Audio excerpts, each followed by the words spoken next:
Hi everyone, welcome to our last chemo video. Fingers crossed, touch wood. Hopefully this should be my last. Who knows what the future holds for me, but for now this is my last chemo video. I have completed 6 rounds of chemo, 3 being the Picc drug, 3 being docetaxel. It feels amazing to say that. It felt amazing finishing it, but I'll get to that part. Let's just get going. So just before I have chemo, I have to have my bloods taken, and they will normally take it through my Picc line, and after tons and tons of time my Picc line being used, my bloods were not having it. They were when she tried to take blood, nothing was coming out, or if it did, it was like dripping so slowly. So annoyingly, I had to, for my last ever Picc line blood taking session, they couldn't actually take it from the Picc line. I had to have a needle into my arm to take my blood. So yeah, that was one for the books. I am glad that that part is over. Having that line flushed is minging, absolutely minging. When they flush the line, you can taste, smell everything. It's grim. And I would always forget to take a sweet, and I was so put off Werther's Original, and they'd always offer me one and I just couldn't. I didn't want to be rude, but it made me feel physically sick, 'cause that's what I had for my first ever Picc line flush, and it just put me off. So I am so happy that is over. It was so strange walking into my last chemo session just thinking, well, just that it was my last. I don't know what else to say. It was a crazy feeling from walking in for my first chemo session to walking in on my last. It went slow, but it also went really, really fast, which I'm very grateful for. We made some treats for me to take to the nurses. It was just some silly little reindeer brownies and Christmas tree brownies, but we thought it was Christmas time, so why not festive goodies? And we all know everyone loves a good brownie. So yeah, I took some treats in for them. I got hooked up, and it was just nice. I saw a lot of faces that I recognised. They came and said hi, and just chatted about everything as we normally do. It was so strange, because normally I just sit there, have my transfusion and then go, but this time I was properly like staring at where they put the chemo drug and like the times, and I was seeing how long I had left and watching it go down, and it just felt so surreal.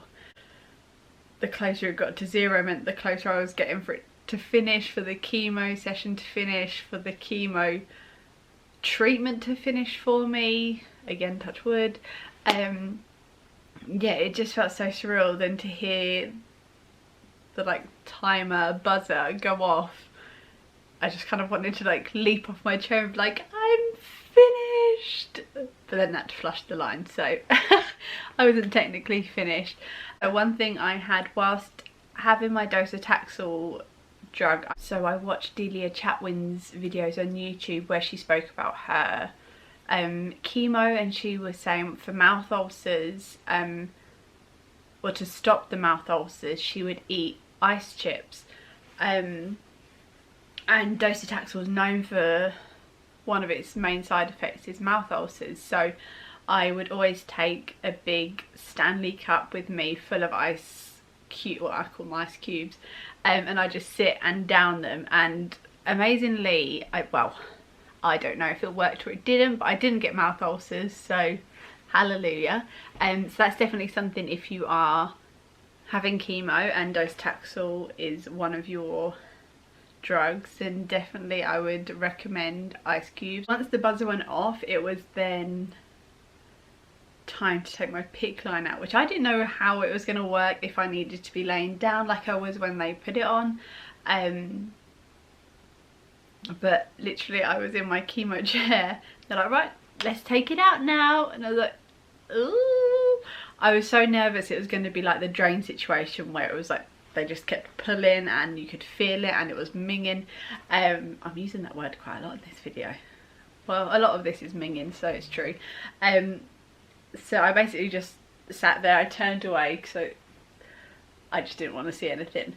And what I didn't realise is there was an orange thing, I don't really know what to call it, an orange casing, which I didn't realise had these like prongs. Now you would know if you've seen my picture from my last chemo session.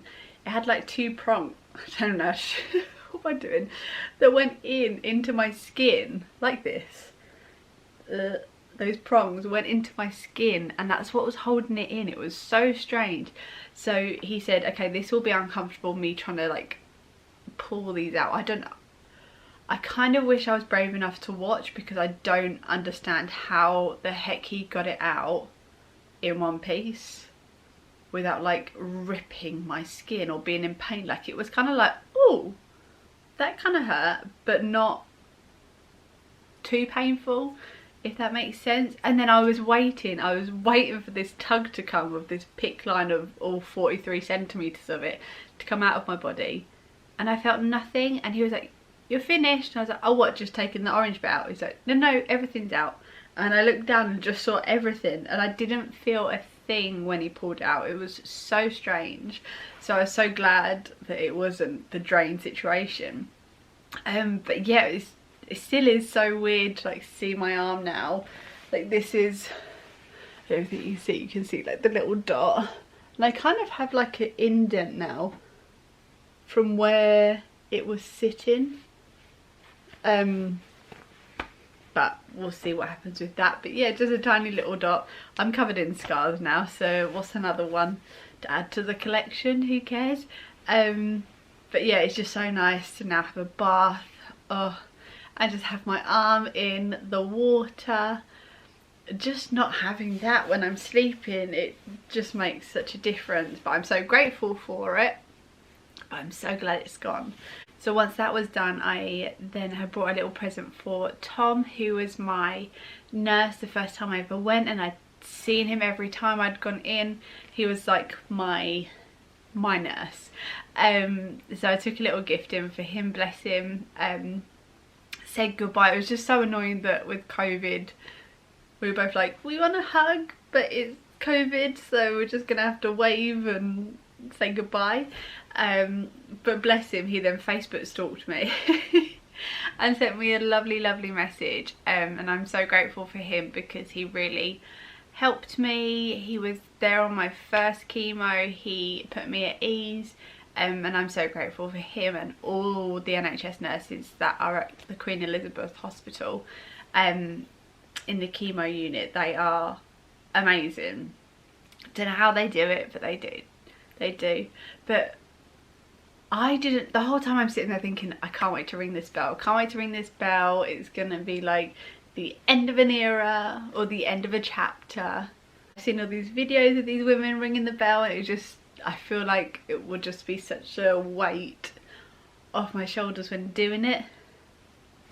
QE doesn't have a bell. So that didn't happen, but bless, I have the most amazing friends. Michelle, someone I have crossed paths with my phonics.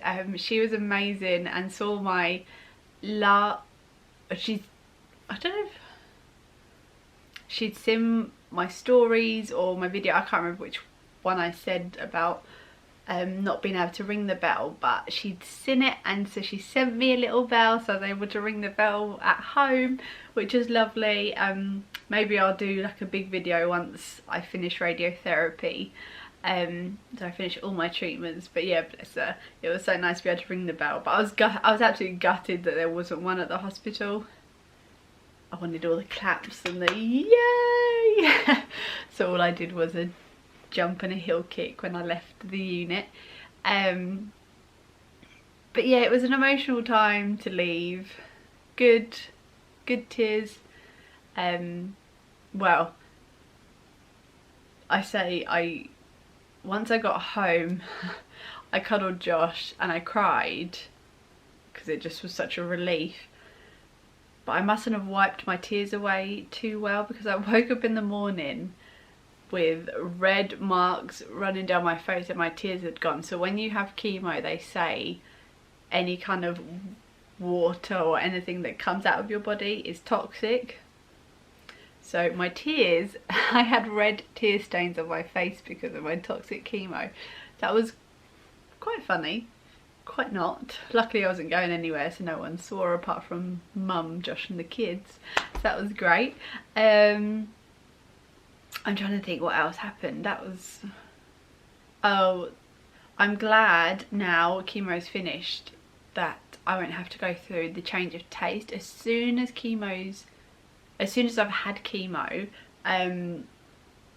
everything just tastes gross. Like, I don't know, my favourite meals don't taste like my favourite meals, and I'm so glad I don't have to go through that again, because it's gutting when I'm like dying for this food because of the blooming steroids, and I have it and I'm eating it and I'm like, this isn't doing it for me. So that was a side effect. I felt okay after the last one up until day 5 or something. I'd caught Alana and Sienna both had like a cough and a cold, and I'd caught that. My temperature was like sky high, so I thought, oh, I'll go to hospital like normal. I'll take my hospital bag, my overnight bag. I won't need it because I would just go in, they'll give me some antibiotics, they'll send me home with antibiotics and I'll be fine. No, Jenna, how wrong you were. I ended up being there 3 nights, I think it was. I don't want to talk about it too much because I'll probably cry.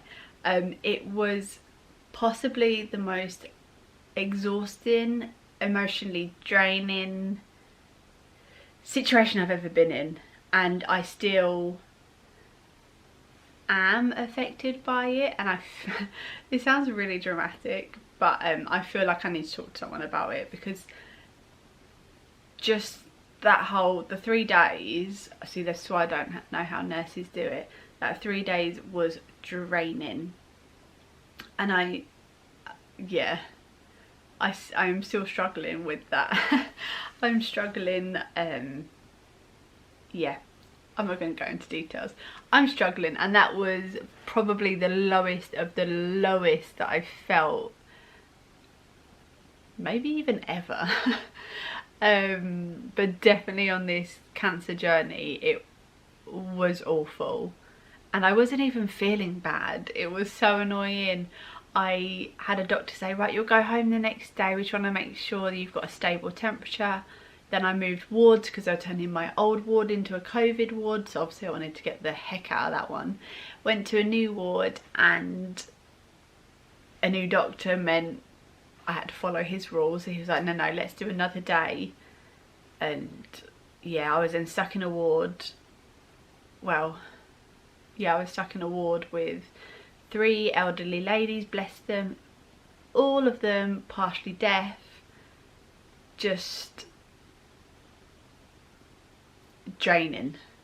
Not being able to sleep with the fear that this old lady was going to come and be standing by my bedside at night time, making sure that that old lady didn't go into the new girl's place, because the new girl said she was going to beat her up if she went into her. Oh my god, honestly, yeah, I'm glad that chapter is done. I feel like I just need to talk about it, get it off my chest and move on, because I don't want to be affected by that experience any longer. Yeah, let's close that door for now and we'll move on.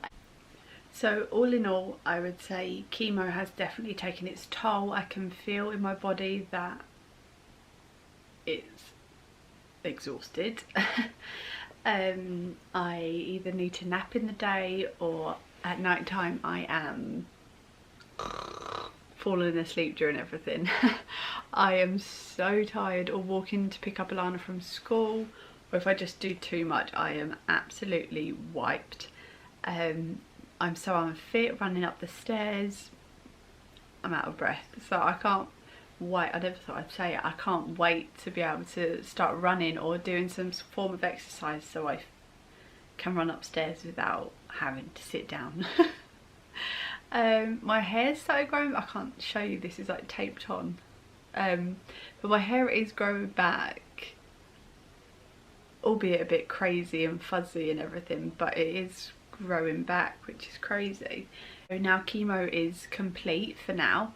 I had a meeting this week where we spoke about the drugs that I will be on next. So I am going to be having tamoxifen, I think I'm saying that right, a tablet basically that I will be taking every day now.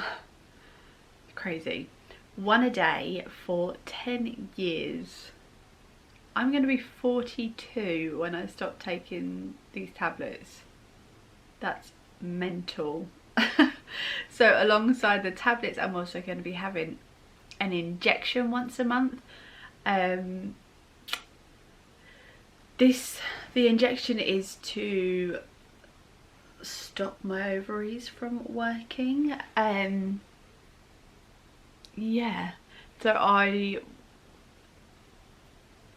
I'll be having that for 10 years. After 3 years we will reconvene, meet up and say, right, are the tablets working?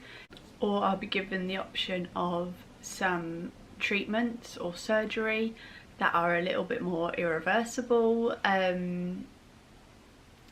So one I think was radiation on my ovaries. The second would be just taking everything out. So we've kind of, yeah, it was an emotional time. We both left that meeting and kind of stood there and got a bit teary-eyed because it was kind of like the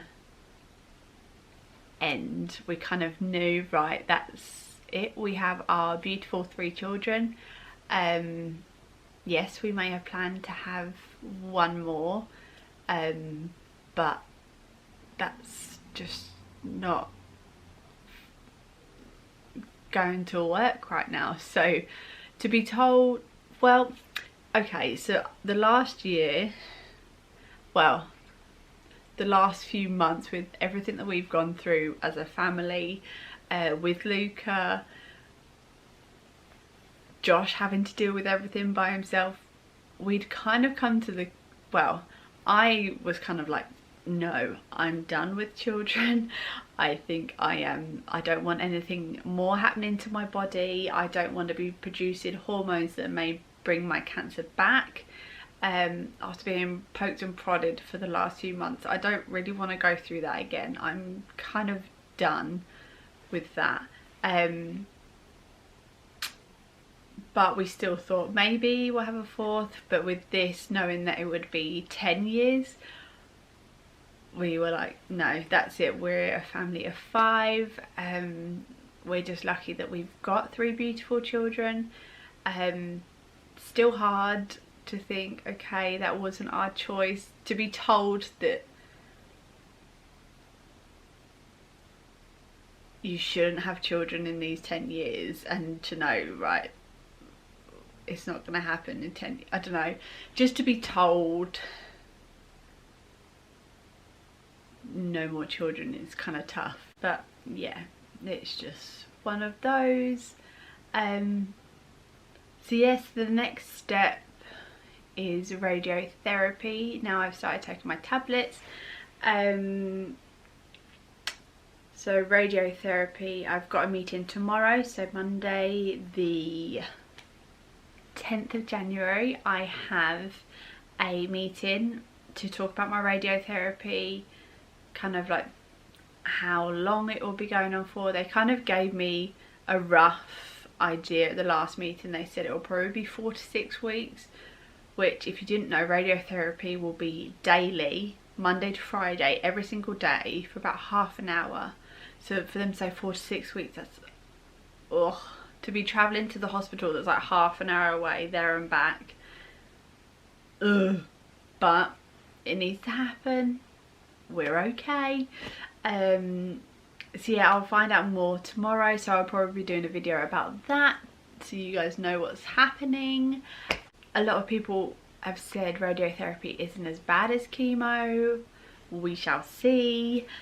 Also, I haven't forgotten about the Q&A. I will be doing it. I just plan to do it after radiotherapy because I feel like people might have questions about the radiotherapy and how it went. So I'd rather kind of, as a roundup of my whole cancer treatment, do a Q&A. So if you have any questions regarding chemo or radiotherapy, let me know. But yeah, next step, radiotherapy. Here we go.